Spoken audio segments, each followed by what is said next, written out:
The moment my chair scraped backward across the kitchen floor, I knew something inside me had changed forever. The glow from my laptop cast a pale light across the room, reflecting off the quiet walls that had witnessed too many sleepless nights. On the screen were two digital boarding passes, a one-way decision disguised as a round-trip flight. Key West, 2 passengers, me and my son. My hand hovered over the trackpad long after I'd already confirmed the purchase. My heart was pounding so loudly I swore it echoed through the apartment. When the confirmation email appeared, it felt final, like a door had closed behind me with no intention of reopening. 3 years. 3 years of living like a ghost. 3 years ago, my husband, Ryan Green, had been declared dead after a so-called accident during a business trip.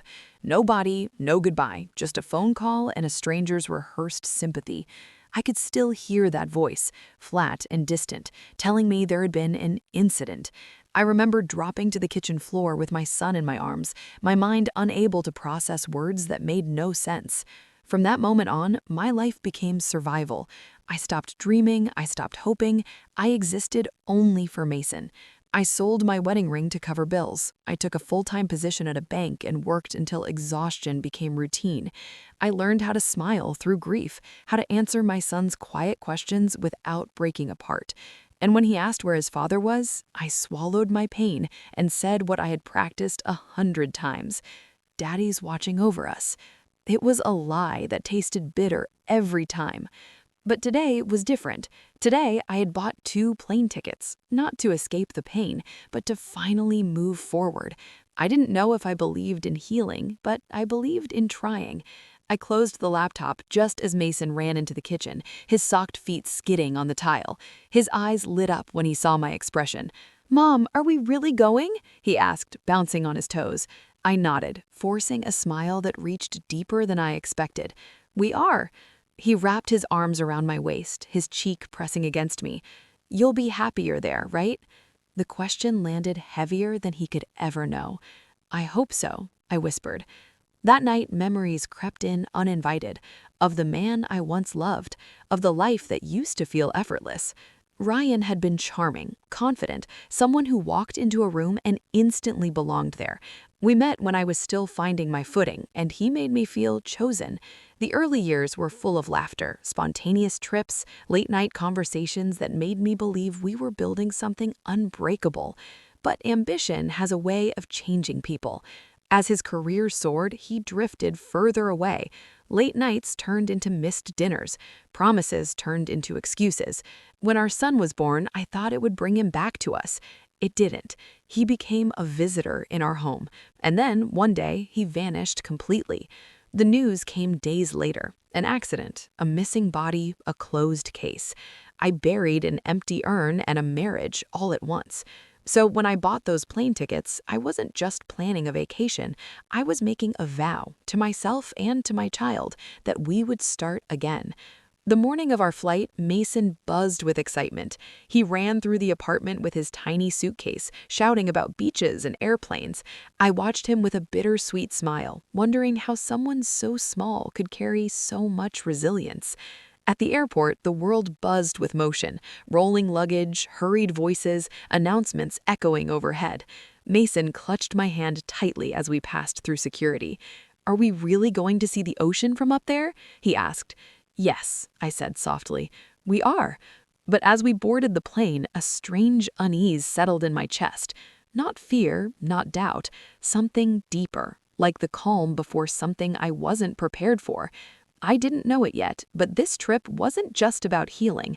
It was about the past catching up with us, and it was already waiting on board. The cabin lights dimmed as the plane climbed higher, the hum of the engine settling into a steady rhythm.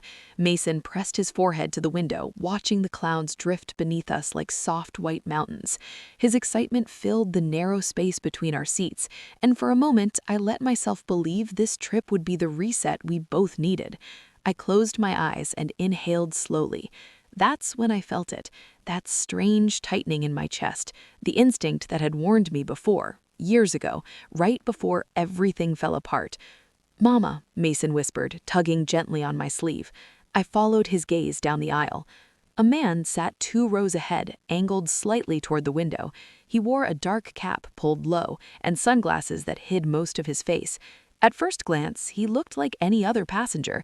Broad shoulders, relaxed posture, one arm draped casually over the seat beside him. But something about him felt wrong. Familiar. My heart skipped painfully as my mind scrambled for logic. It was impossible. I had watched them lower an empty casket into the ground. I had cried until my body gave out. I had lived 3 years believing that chapter was sealed shut. And yet, he shifted in his seat and I caught a glimpse of his jawline. My breath caught in my throat. No. No. No. Mason leaned closer to me, whispering, "Mom, that looks like Dad." I forced a smile that felt carved out of stone. Lots of people look alike, sweetheart. But my pulse betrayed me. My fingers curled into my sleeve as my eyes betrayed my words. The man turned his head just slightly, and I saw it. The small scar beneath his jaw, the one I had kissed 100 times, the one he got the night he slipped on our front steps, laughing while I scolded him for being careless. My vision blurred. It couldn't be him. I told myself it was grief, exhaustion, imagination, anything but the truth forming in front of me. I turned toward the window, forcing my breathing to slow, refusing to look again. But my body knew. Every instinct screamed that the dead were not supposed to be sitting 2 rows ahead of me on a flight to Key West. The rest of the flight passed in fragments. I barely heard the announcements, barely noticed the seatbelt light turning off. My thoughts raced, colliding with memories I had buried deep. When we landed, I felt numb. Mason bounced up from his seat, energized with excitement. "Did you see the ocean from up there? It looked like glass." "Yes," I said softly. "Beautiful." As we walked through the terminal, I scanned the crowd without meaning to. I saw him again, briefly, moving ahead with a woman in her 20s, blonde, confident, laughing at something he said. My chest tightened. I wanted to run. I wanted to scream. I wanted to know everything and nothing at the same time. At the hotel, I tried to focus on Mason's excitement as he ran to the window, amazed by the view of the water stretching endlessly beyond the glass. I smiled when he laughed, when he jumped on the bed, when he declared it the best room ever. But my thoughts stayed entangled in one place. That evening, after Mason fell asleep, I stepped out onto the balcony for air. The sea breeze brushed against my skin, salty and cool. Somewhere below, voices drifted upward, an argument, hushed but sharp. Then I heard his voice. There was no mistaking it. Every muscle in my body locked as I leaned forward slightly, my heart pounding so hard it felt like it might give me away. Down on the balcony below, under the soft yellow lights, stood Ryan, alive, arguing with a woman I had never seen before. My knees weakened as reality slammed into me. This wasn't imagination. This wasn't grief. He was here, breathing, living without us. My chest burned as tears blurred my vision. I didn't know whether I wanted to scream, cry, or run straight into the night. But one thing was certain. My past hadn't stayed buried. It had followed me here, and it was not done with me yet. I didn't sleep that night. Every time I closed my eyes, I saw him, standing on the balcony, alive and breathing, his voice cutting through the dark like a blade. The man I had mourned, the man I had buried in my heart, the man who had left me and our son to rebuild a life without him. By morning, exhaustion clung to me like a second skin. Mason woke early, full of excitement, unaware that his entire world had shifted overnight. He bounced onto the bed with his usual energy, talking about the beach and dolphins and breakfast pancakes. I smiled, because that's what mothers do. But my thoughts were elsewhere. I kept replaying the sound of Ryan's voice, the way he had said that woman's name, Camila, with familiarity, with ease, with intimacy. After breakfast, I sent Mason to the kids' activity club downstairs. I told him I'd meet him later. He hugged me tightly before running off, his trust absolute and pure. That trust made my chest ache. I stepped outside, the ocean breeze brushing against my face. I hadn't planned what I was going to do, but my feet moved on their own, toward the bar area I'd seen the night before. And there he was, sitting alone this time, staring into a glass like it held answers. I hesitated for only a moment before walking over. "Mind if I sit?" I asked, keeping my voice neutral. He looked up and froze. The color drained from his face. His hand tightened around the glass. "Juliet!" His voice cracked. I sat anyway. "Don't," I said quietly. "Not yet." Silence fell between us, thick and suffocating. I studied his face, older, more worn, the confidence dulled by something like regret. He looked like a man who had run for years and finally realized there was nowhere left to hide. "I thought you were dead," I said, finally. "I buried you." He swallowed hard. "I know." That single word shattered whatever restraint I had left. You don't get to say it like that. You don't get to show up alive after 3 years and look at me like I'm the one who changed. "I never meant for you to think I was dead," he said, his voice low. "Things got complicated." I let out a bitter laugh. "You vanished. You let me grieve you. You let our son grow up without a father." His jaw clenched. "I was in trouble, Juliet. Real trouble. People were looking for me. I thought if I disappeared, you'd be safe." "Safe?" I repeated. "You think raising a child alone while grieving a dead husband is safe?" He looked down at his hands. "I thought it was better than dragging you into it." I stood abruptly, anger flooding my veins. "You made a choice for me. You made it for our son, and you don't get to rewrite that now." Silence stretched between us. Finally, he spoke again, quieter. "I never stopped thinking about you, or him." My chest tightened, but I refused to soften. "Then why didn't you come back when it was over?" I demanded. He hesitated, and that hesitation told me everything. "I didn't know how," he admitted. "I didn't know how to face what I'd done." I looked at him, really looked at him. This wasn't the man I had married.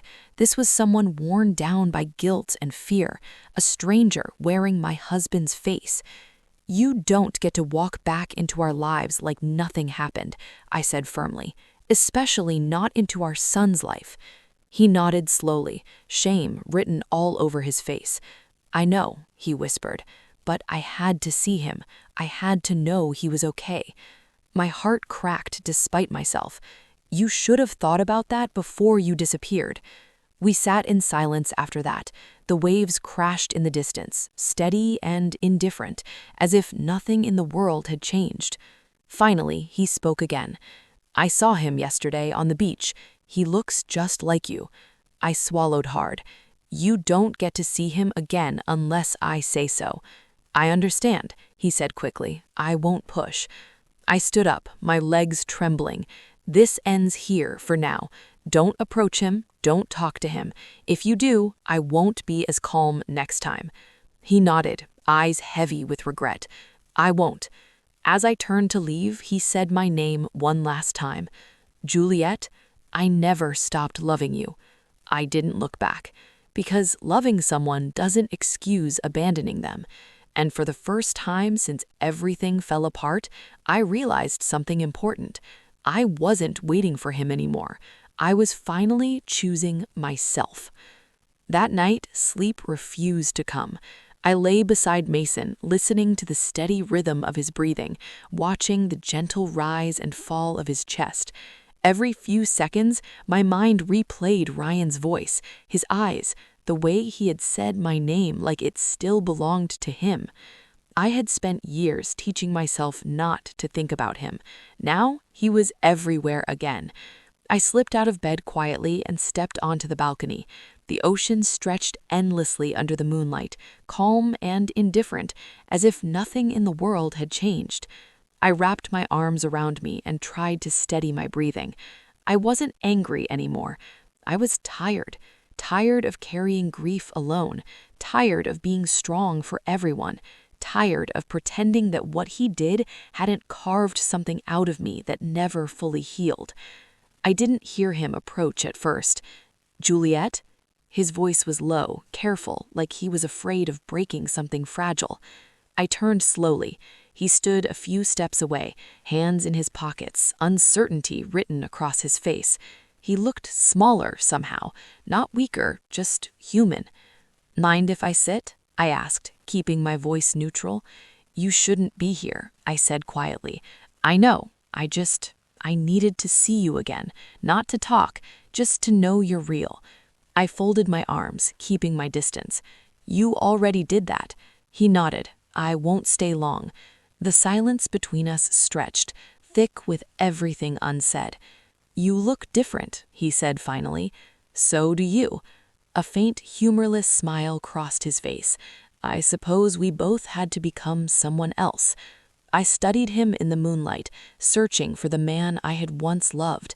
He was still there, somewhere beneath the regret and exhaustion, but he wasn't mine anymore. "I need to understand something, not for closure, for truth." He nodded slowly. "Did you ever think about us while you were gone, or were we just erased?" His jaw tightened. "Every day, every single day." "Then why didn't you come back?" He hesitated, and that hesitation told me everything. Because I was ashamed, because I didn't know how to face my son after disappearing, because I convinced myself you'd both be better off without me. My laugh was soft and bitter.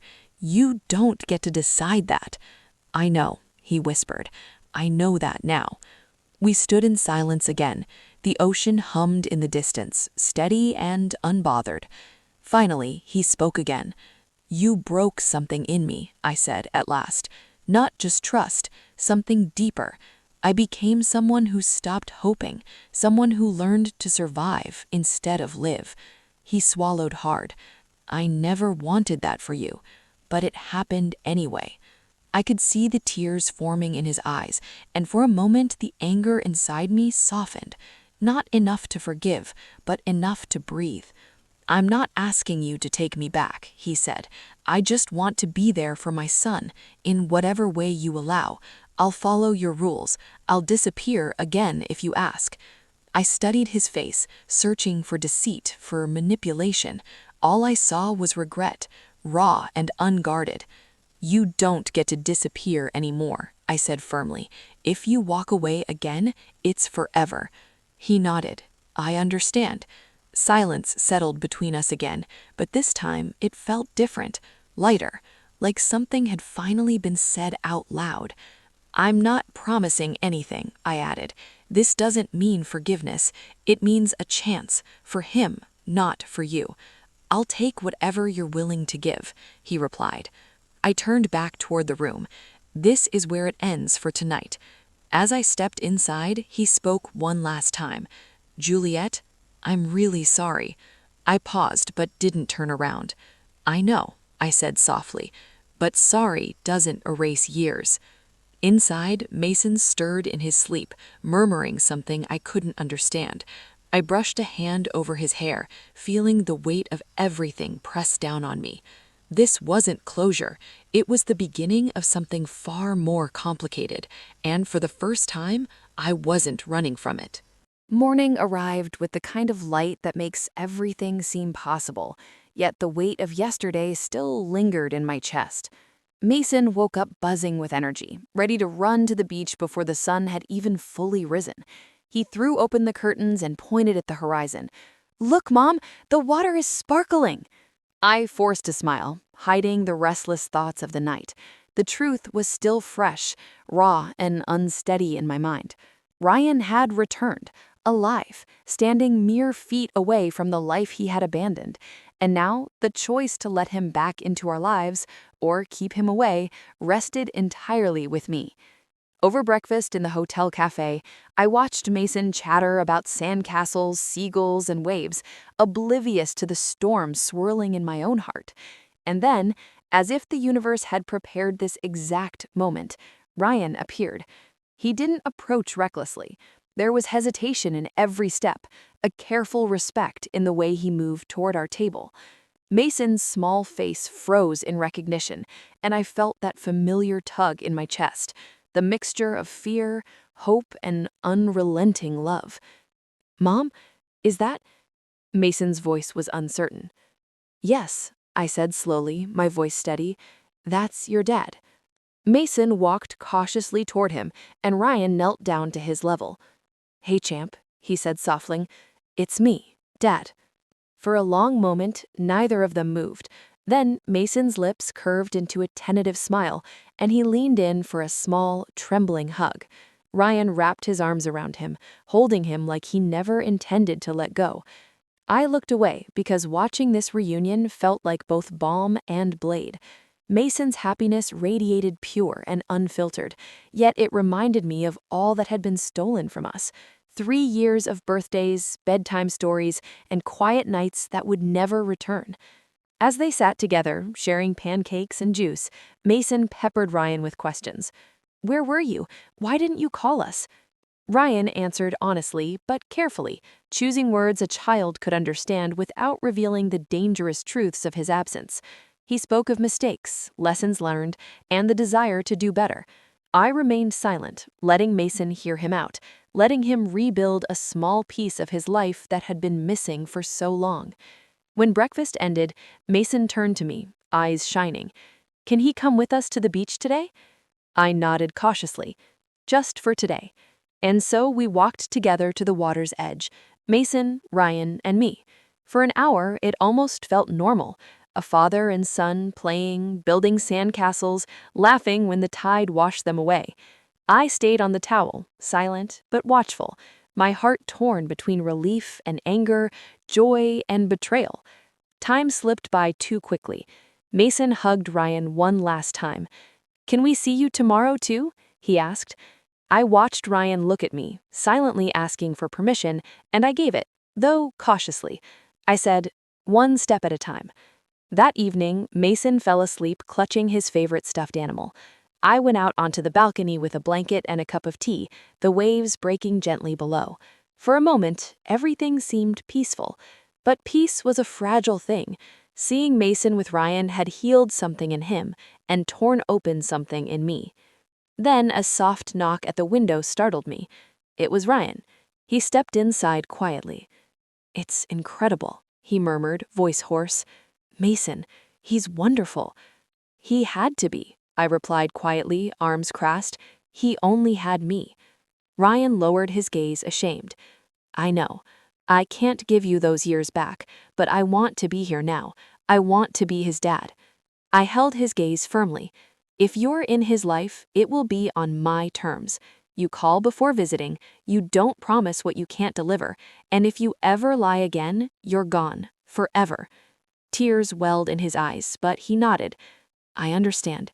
I swear I won't ruin it again. I turned back to the ocean, letting the breeze wash over me. I had rebuilt my life without him. I had survived, and though the future was uncertain, I knew one thing. Mason's happiness would come first, and I would protect that at all costs. That night, lying beside Mason, he murmured in his sleep, Mom, are we happy, right? I stroked his hair, whispering softly, Yes, honey, we're happy, and we're going to be okay. For the first time in 3 years, I said it and truly believed it. The next morning, the sun rose gently over Key West, casting golden streaks across the water. The air smelled of salt and promise, and for the first time in years, I felt a quiet hope threading through my chest. Mason bounded out of bed, bouncing on his heels like a little spark of pure energy. Mom, Dad, let's go to the beach. I watched him, my heart full, and Ryan smiled too, hesitant, careful, but genuinely happy. It was a small moment, yet monumental in its own way. For 3 years, we had existed in shadows and silence. Now, here we were, 3 people learning how to exist together again. On the sand, Mason ran ahead, building sandcastles and chasing the waves. Ryan followed closely behind, guiding him when needed, laughing when Mason splashed him with seawater. I sat on our towel, watching them, a bittersweet ache twisting in my chest. I was happy for Mason, yet I still carried the remnants of betrayal, the long years of absence and unanswered questions. Ryan approached me later, kneeling down to speak quietly. I don't expect forgiveness. I just want to be here, to try, day by day. I nodded. That's all I can allow right now, day by day. nothing more. He smiled faintly, relief flickering across his face. I'll take it. For hours, we played in the water, built sandcastles, collected shells, and watched the sun lean toward the horizon. Mason's laughter filled the air, light and unburdened, and I realized something I hadn't felt in a long time, a sense of peace, however tentative. That night, as Mason slept, I stood on the balcony once more. Ryan joined me quietly, without words. We watched the waves together, two adults sharing a space once filled only with pain. No apologies could undo the past, no words could fix the missing years, but there was understanding, fragile, careful, but real. I ruined so much, but I want to make the rest right, if you let me. You can't undo what happened, but you can try not to break us again. He nodded, solemn and serious.